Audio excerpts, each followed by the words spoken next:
Good morning, student. In our previous lecture, we have discussed the basics analysis of air compressor, and in that lecture, we have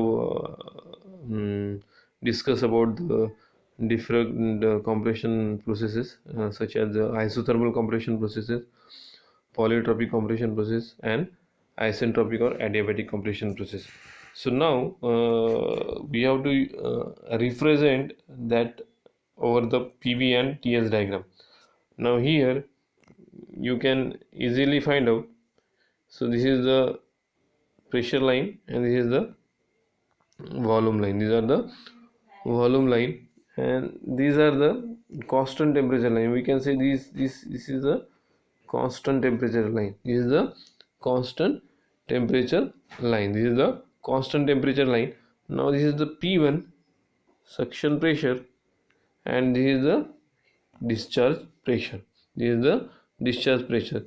So we can say that this is the T1, this is the T1 and this is T2. This is T2. This is T2. So if you are approaching this process, so we can say that temperature of suction air and temperature of discharge air is same. So this line, dotted line or curve, is represented as the isothermal compression process. So this isothermal compression, so here we can say that the slope of this curve is lesser than polytropic and adiabatic compression process. So here n is equal to 1 and this slope of this curve is represent the index of compression. So here n is equal to 1. So this is the dotted line, inward dotted line. So we can say BC1 is the isothermal compression process, and here we can say that whatever the work required for the compression is lesser. So this area enclosed by this isothermal curve is nothing but the work required to compress the air when the compression is isothermal. At the same time, so this is the polytropic compression process. So this is the temperature T1 and this is the temperature T2. So this is the temperature T2 and this is temperature T1. So we can say that T2 is higher than T1. T2 is higher than T1, and as the T2 is higher than T1, it is not the isothermal compression process. So this curve is representing the polytropic compression process. It is representing polytropic compression process where n is equal to in between 1 to 1.4. It is equal to the 1 to 1.4, and we can see that the work required for polytropic process is higher than the isothermal compression process.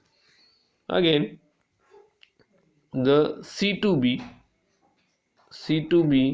it is representing the isentropic compression process. It is representing isentropic compression process, and from the diagram you can easily identify that the work required for adiabatic compression process will be higher than isothermal compression process and polytropic compression process. So here again this is the T1 and this is the T2. So T1 is less than T2, and if you are saying that, so this is the S1 and this is the S2. So S1 is equal to S2. There is a entropy of suction air and entropy of discharge air is same. So this we can explain with the help of TS diagram. So this is the temperature entropy diagram. So this is the C2. So we can say that this line is representing isentropic compression process. So these are the pressure curve, these are the pressure curve, and from here, so if it is a point number B and if it is achieving the compression, this is the C2. So BC2, whatever the BC2, it is represent over here. So we can represent same process on the TS diagram with the vertical line, and this vertical line is indicating that the entropies at the suction point and the entropy at the discharge point is equal. And as the discharge and suction entropy are same, so this compression is a adiabatic compression process. Then this line is representing the isothermal compression process. So here T1 and T2 is equal because it is lying on the common line, temperature line. So this is the common temperature line, so this is the constant temperature line. So here, so this T1 is equal to T2, and this is representing the isothermal compression process on the TS diagram. Similarly, in between these two, so this line is representing the polytropic compression process, and most of the time whatever the compression we are achieving, that is equal to the polytropic compression process. So here you can logically identify that, so the work required to compress when compression is isothermal is the least, and when the compression is adiabatic, then the work required is the maximum. And in between isentropic and isothermal compression, there is a polytropic compression. So whatever the discussion we have did over here, so we'll find out the work for different compression process. So from there also we can easily calculate the work required for isothermal compression is lesser than the other two. So we'll solve the expressions for isothermal compression process. So here we can see the PV diagram as well as TS diagram. So 1 2 dash, the process 1 2 dash is representing the isothermal compression process, and 1 2 is representing the polytropic compression process. So now we have to find out the area by which we can easily find out the work, because we know that the area under the curve is representing the work required to achieve that compression. So we have to find out the area of 1432 dash. So if you are finding the area of 1432 dash, so that is nothing but the isothermal work done, that is the isothermal work required to compress the air. So what we have to do, so we are splitting this area into three different parts. We are splitting this area into three different parts. So this is the part 1, this is the part 2, and this is part 3. So what we are doing, so see here, so here what we are doing, so now already sorry, I think yeah, we come to isothermal. So this is the isothermal. So here what we will do, so this is the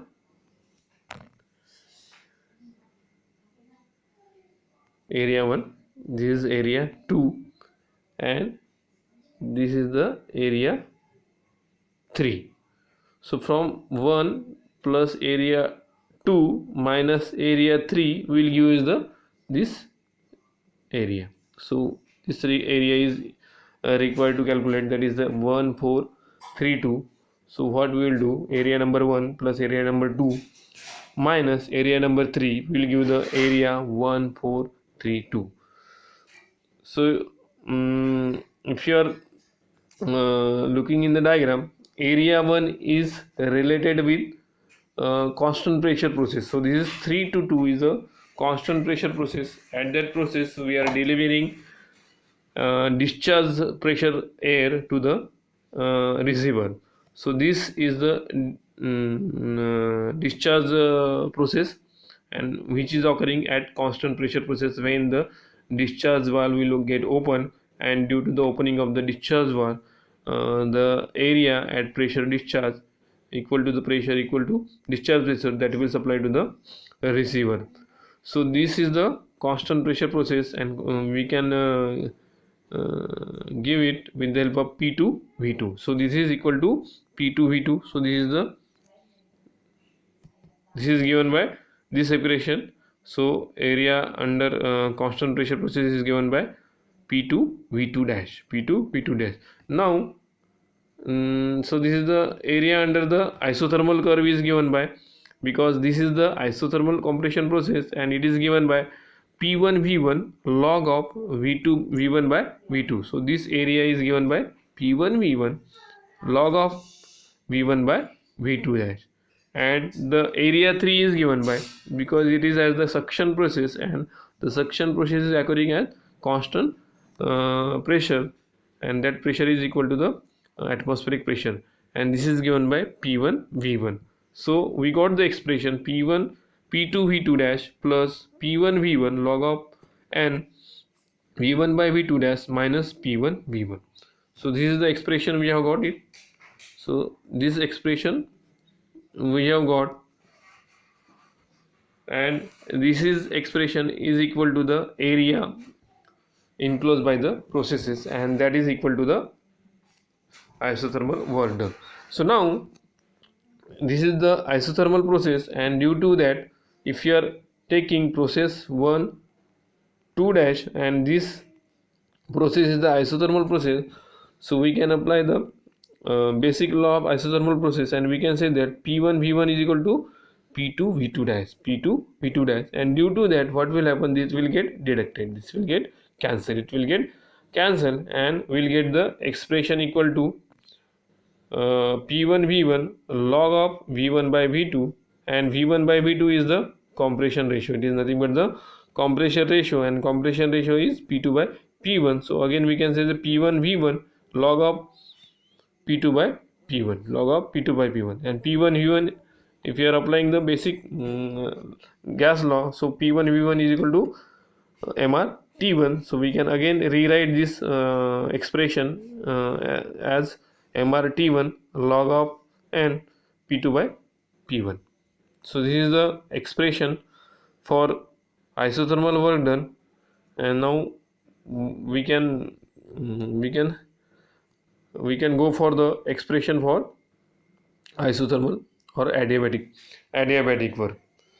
So here again we will find out the area enclosed by the, so this enclosed area we have to find out. Once we are finding out this enclosed area, so we can find out the adiabatic work. So here area AB23A, AB23A, so AB23A, so this is the first area. Then second area plus area BC12B, BC12B. So this is the area. So we have, so this is area number 1, area number 2, we have added it. Once we are adding it, so we are deducting this area, we are deducting area A minus C142. So area 1 and area 3 are the constant pressure processes, and due to that we can easily find out it. Area 1 is P2 V2, and area 3 is P1 V1, and area 2 is the area under the polytropic curve, area under the adiabatic curve. So we can find out that as the adiabatic process is there, so we can find out P2 V2 minus P1 V1 divided by gamma minus 1. So we have putted the in the expression P2 V2 plus P2 V2 minus P1 divided by gamma minus 1 minus P1 V1. Now here we can say that, so P2 V2 and P1 V1, P2 V2 minus P1 V1 are common, and we have bring it out, P2 V2 minus P1 V1, then we got the in bracket 1 plus 1 by gamma minus 1, 1 plus 1 by gamma minus 1. So now we are simplifying this, so this bracket we have simplified it into gamma divided by gamma minus 1 into P2 V2 minus P1 V1 P1 V1. Now again we are simplifying it, so we are bringing the P1 V1 as common. We are bringing the P1 V1 as common. So here what we are doing, we are bringing it P1 V1 common. As we are bringing P1 V1 common, so we'll got P2 V2 divided by P1 V1 minus 1. So we'll get like this. So gamma minus 1 P1 V1 in bracket P2 V2 divided by P1 V1 minus 1. So we got this expression.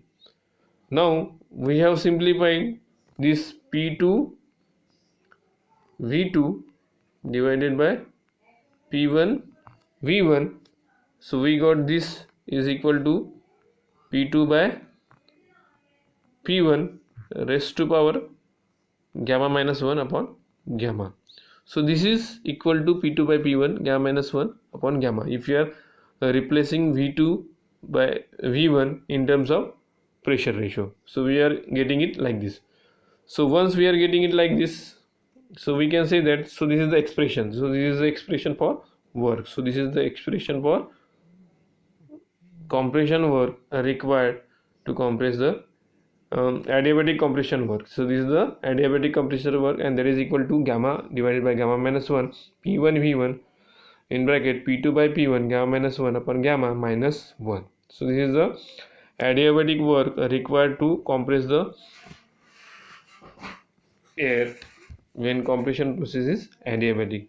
So again here we can convert P1 V1 into MRT1 by using gas law, by using Gauss-Lengh. So this is the expression for adiabatic work. So if you are replacing gamma by N, so we can get the polytropic one. We can get the work for polytropic process. So here, so simply we are not calculating the polytropic work. Simply we are replacing gamma by N. So we got the polytropic work is equal to N divided by N minus 1 RT1 or P1 V1 in bracket P2 by P1 raised to power N minus 1 upon N minus 1. So this is the expression for work done. This is the expression for work done. Once we are calculating the work, we can easily find out the power required for driving the compression.